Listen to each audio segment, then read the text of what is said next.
Mukama yeebazibwe bantu ba Katonda abalungi babuuzaako alinnya lya Mukama waffe Yesu Kristo era nga nsaba Mukama atuteekeko ekisa kye atuwe omwoyo we atukulembere n'olunaku olwaleero nga tugabana ekigambo kya Katonda emmere y'omwoyo gwo emmere y'omwoyo gwange era nga tukuweereza ekigambo kino naffe kennyini abakikuweereza naffe era mmere ya mwoyo jjetuli era naffe tuba twebuulira era naffe tufuniramu ddala ekyokuyiga.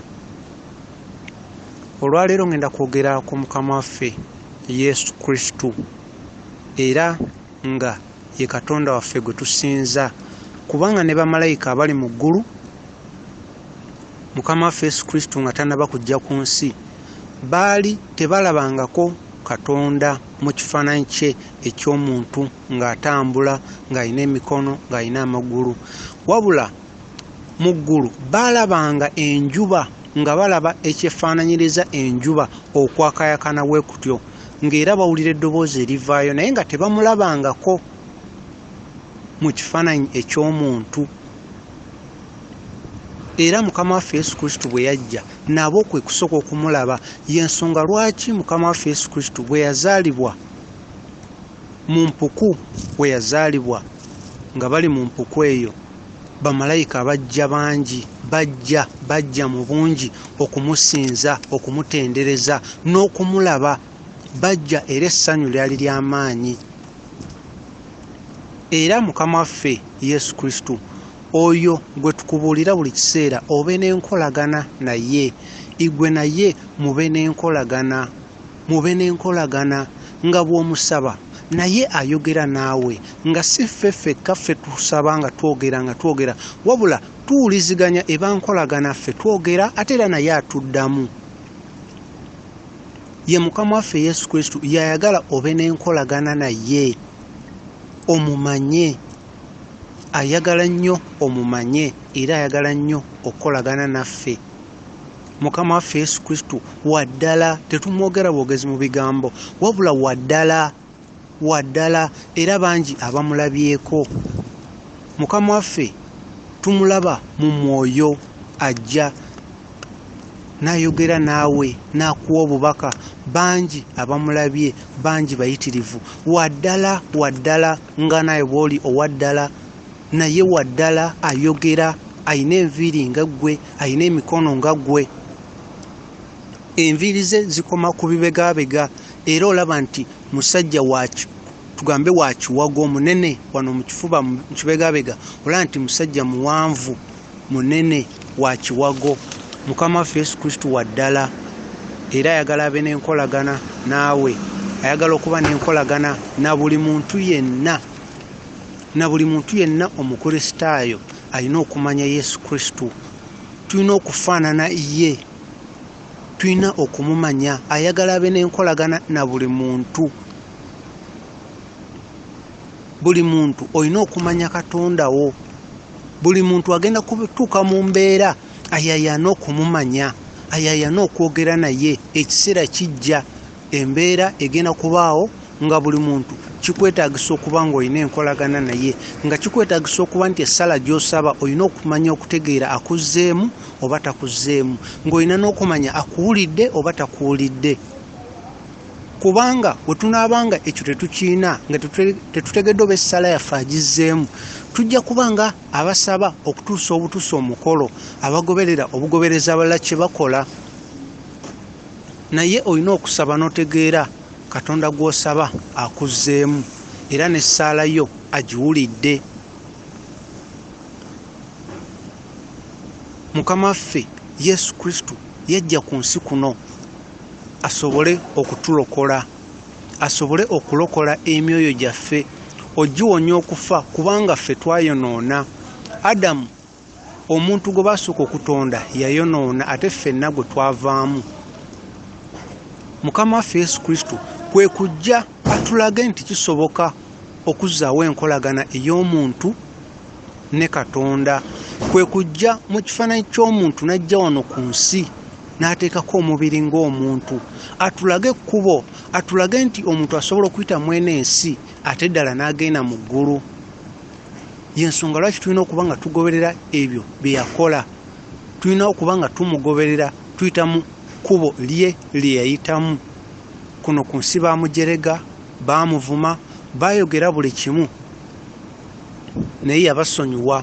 Bannaddiini ab'ensi tebaamwaniriza era tebaamumanya, naye yabasonyiwa. Ensi teyamwagala kuba si wansi. Kati ebyo naffe bituwa ekyokuyiga. Naffe tetulina kusuubira nsi kutwagala n'okutumanya. Bingi by'ojja okwogera ng'omutegedde, bingi by'ojja okumanya, ensi tejja byaniriza kubanga ejja kuba terina kyeraba ate nga terina kyewulira.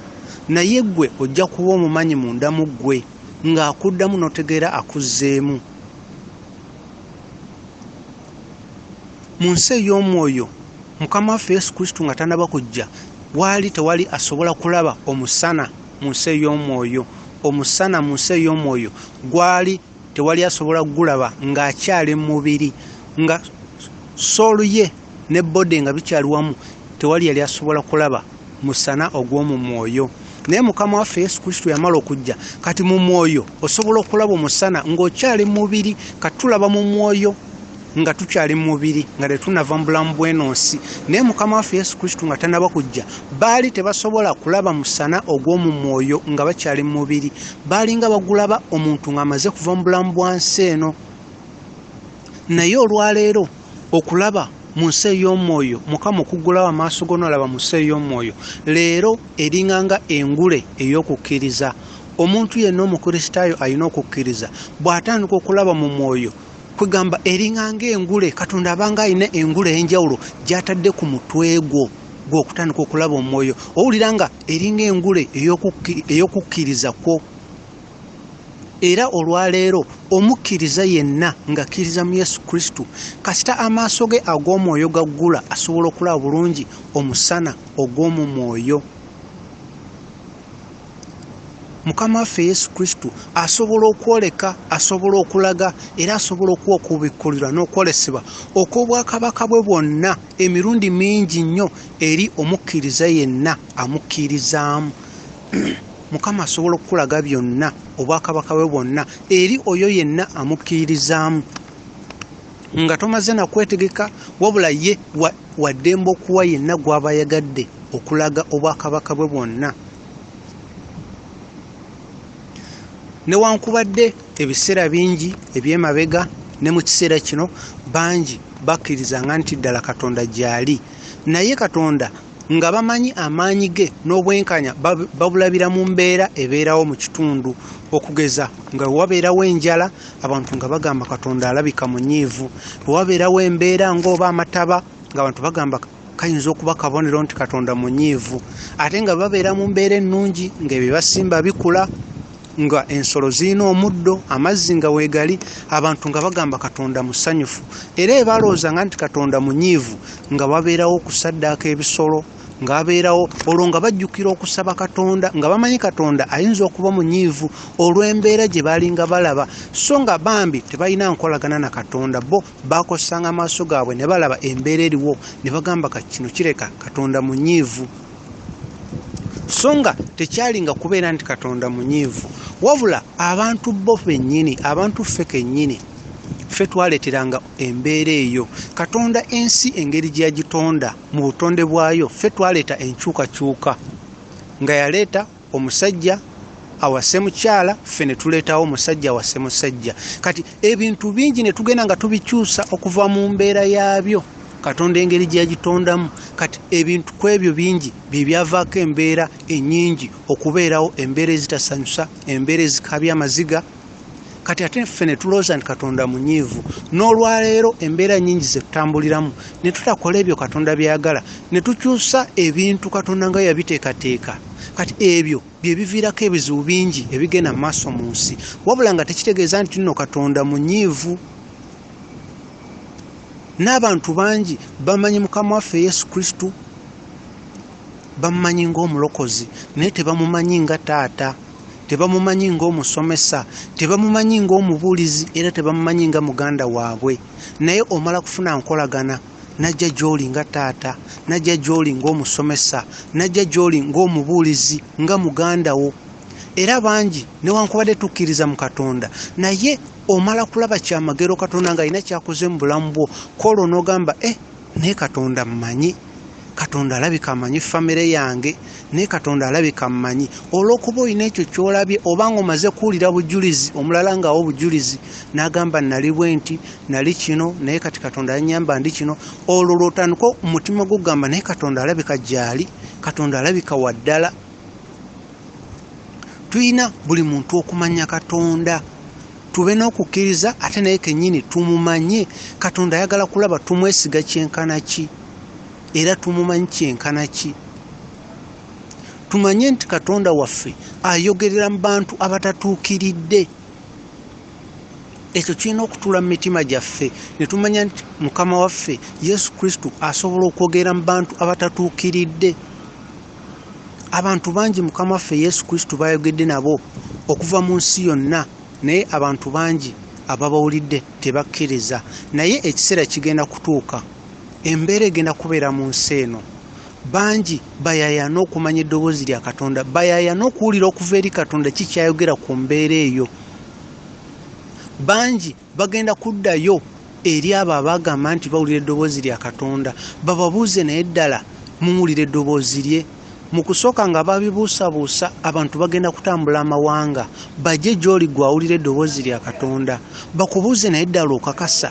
Bagenda kujja mu kubuusabuusa okungi, naye oluvannyuma lw'okwogera naawe n'okwogera naawe ebintu bingi bye babuuza, olwo emitima gyabwe Mwoyo Mutukuvu atandika ogikwatako, batandika okulaba nti bannaye Katonda gyali era ddala yatuwa obubaka. Olwo bawulire ensonyi, bawulire okuswala, bagambe naye lwaki tetwabikkiriza. Bawulire ensonyi ez'amaanyi, bawulire okuswala, bagambe naye lwaki tetwakkiriza. Bategere nti Katonda yayogera naye tebabikkiriza. Newankubadde batono nnyo olwaleero abakkiriza mu kubikkolerwa, era batono nnyo abantu mu nsi yonna abayina ennyonta okuwulira okuva eri Mukama Katonda, batono nnyo, kubanga abantu abasinga obungi bayina okubuusabuusa. Kakubeere kuwonyezebwa, oli ne bamusabira addamu n'akebera oba ddala mponye oba mponye, so nga Katonda wagamba nti owonyezeddwa oba owonyezeddwa. Naye gy'okoma okukeberakebera emirundi emingi okakase, kitegeeza olina okubuusabuusa mu ggwe, Katonda omubuusabuusa. Olina kwebaza Katonda olw'okuwonya, ate n'okuwonya Katonda kwakuwadde oba ekyamagero kyakkoledde. Ekyo ekyamagero olina okkibeezaawo ng'otambulira mu butuukirivu n'okwenenya. Ebyo bigenda okubeezaawo ekyamagero kyo, naye ekyamagero solo kifuna leero, okuwonyezebwa leero, okutuuka enkya ng'ate okyali mulwadde, nga kitegeeza otambulidde mu kibi, kitegeeza tofuddeyo kulabirira kubeezaawo kyamagero ekyo Katonda kyakkoledde. Oba olina okubeezaawo ekyamagero, kuba abantu wamu Katonda abakolera ekyamagero ne kibeerawo lubeerera, abalala kibeerawo leero, enkya ate n'abeera bintu birala, nga kitegeeza ffe kennyini ffe tuba tutambulidde mu kibi. Bwe tutambulira mu kibi tuba tutambulidde mu nzikiza. Ekibi kiba tekikwatagana na mbeera ekyamagero Katonda kyabakoledde. Batono nnyo ku nsi abamanyi munda mu bo nti Yesu Kristo mwali mu mwoyo era mwetegefu okwogera nabo. Bangi bakyali kunzikiriza enkadde gye basangawo ey'ensi. Okugeza Mukama waffe Yesu Kristo yagamba nga tannaba kukomawo omulundi ogwokubiri, Elijah ajja kusooka ajje. Bangi bamanyi era basoma ebyawandiikibwa ebyo. Mukama waffe Yesu Kristo yayogera naga nti nga tannaba kujja, Elijah agenda kusooka ajje. Era ne bamubuuza abayigiriza be, ne bamubuuza ekiseera ekyo kinabawudde, n'abagamba Elijah yajja naye tebaamumanya. Mukama bakuume, mbagala nnyo.